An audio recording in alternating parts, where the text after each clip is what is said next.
Hello everyone and welcome back to my channel. Today we are going to be making a very extreme version of the classic tubs and tubes setup. So basically what this is it's a little beginner setup, I guess you'd say, for an ant colony, where you take simply a tub, totally hit that first try, and a tube, which is basically a test tube with your ants in it. And you just place the tube in the tub. I know, revolutionary. And then that's where your ants will forage in the outworld. The tub will act as the outworld, and the tube will act as the nest. But I am not a fan of just doing the bare minimum for my ants. So instead of just placing a test tube in this bin, we are going to be decorating them in outworld and then placing a miniature nest for my ants. Just kidding, that was not a test tube with ants in it. Do not worry, guys. So, first thing you need is this. I don't know if you can see it now. You can't.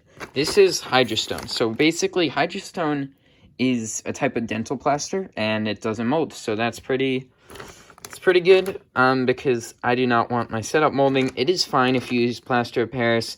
It does not mold, like, in 2 days. You'll be fine. I just prefer to use Hydrastone.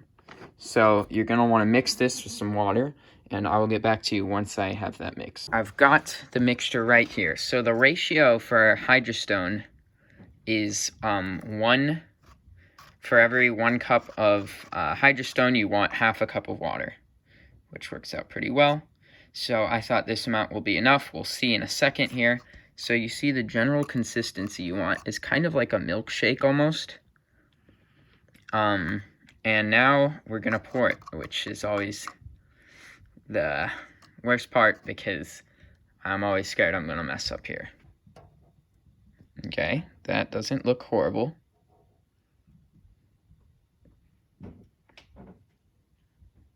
Okay, this is good. This is good. Wow. This is probably the cleanest I've ever done it. Look at that. There's no splatter on the walls. That is crazy. And I predicted the amount. Wow, I'm so impressed with myself right now. One more thing. This does not do well in drains, so make sure you use disposable things when mixing it. And for cleaning it up, just throw it away. So next, we're going to start decorating. I prefer to do the plants first. So this is where the clay comes in play. You've probably been confused about the clay because it's very normally not used in outworlds. I don't think I've ever seen it used, but this is like a little life, not a life hack. No one would use this in their life other than me. But the clay actually works incredibly good for these plants, because if you just put the plant in there, it's going to fall over, and your day is going to be horrible because it's going to dry, and the plant's going to be like this in the ground, and it's going to look horrible, and it's not going to be good. But if you craft a little base out of clay for the plants, then they'll stand up, and then you'll be able to set the exact position you want them to dry in, which is really, really helpful. I figured this out myself. I don't know if anyone else has ever done this, but this is one of the plants we're going to be using for the carpenter ants. Also, make sure everything that you go and put into here is clean, and that your hands are clean when making this, because we want to reduce any possible mold that the ants could get. So just keep that in mind. So now I'm going to make these bases for our 2 plants, and then I'm going to come back to you guys. So I'm going to put the nest I think over there. So I think it'd be nice to have like a plant on there and then over there on like alternating sides, generally not in the middle. And then this one will be going here, right like that. There we go. So I'm going to cover those little things up with extra Hydrastone I have. You need to place these rocks in smart places, because if you end up building this whole thing and then you have a nest that you need to place in it that's too big, that would really suck. Here's another rock. Nothing too special about these. I just found them and I liked them. There's our rocks. And then I also have these, which you may have recognized from a past video. I think I'm just gonna sprinkle these. These should look quite nice, almost like a little pathway up towards their nest. Alrighty guys, the hydrostone has dried, and now we are going to put some of this sand, this really cool white sand. Actually these rocks, the big ones, and the sand, I both collected from a really cool, like, pond thing? I don't know how to describe it, but basically, whatever you're using, make sure, as I said earlier, that it is disinfected by freezing or boiling or whatever. I recommend freezing. I don't get the boiling thing personally. So I really want to spread this thin, like really thin.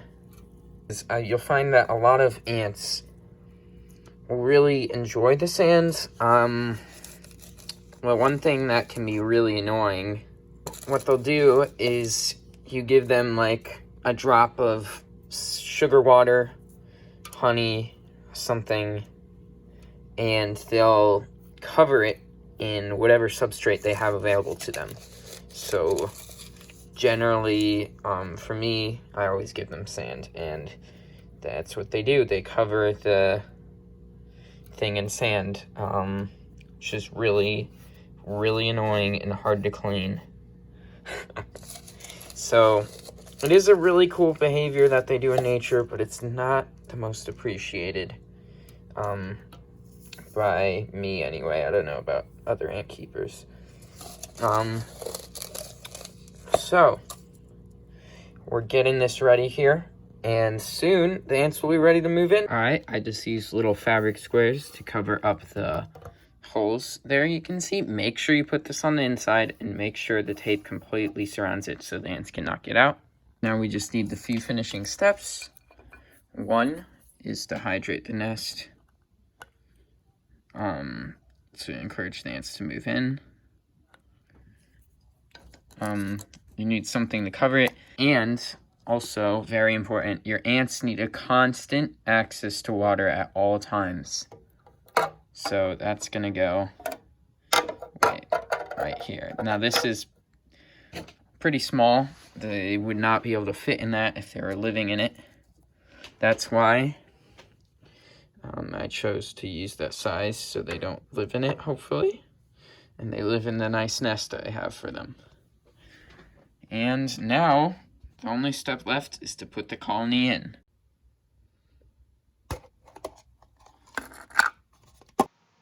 Okay guys, please enjoy this little montage I put together of the ants moving into their new setup.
Here they are, guys, a month later in the same setup.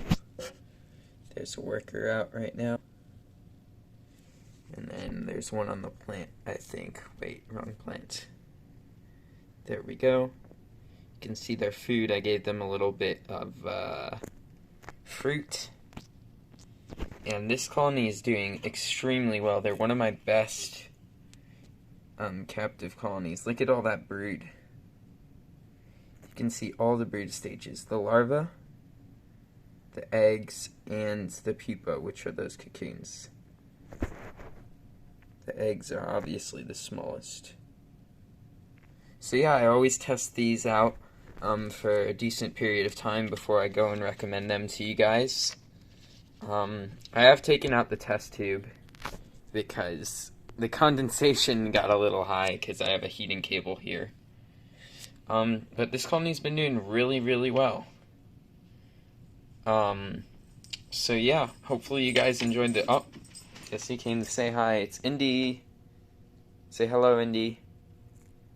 But anyway, I hope you guys enjoyed this video. I was working on it for a while. There was a lot of editing with my time-lapse and my montage. There's a link to the music in the description. There will be more videos. Right now I've been working on a big project with one of my friends that's ant-related, and I may upload it to the channel. I'm not sure. But yeah, see you soon in new videos to come. Hope you guys enjoyed. Bye.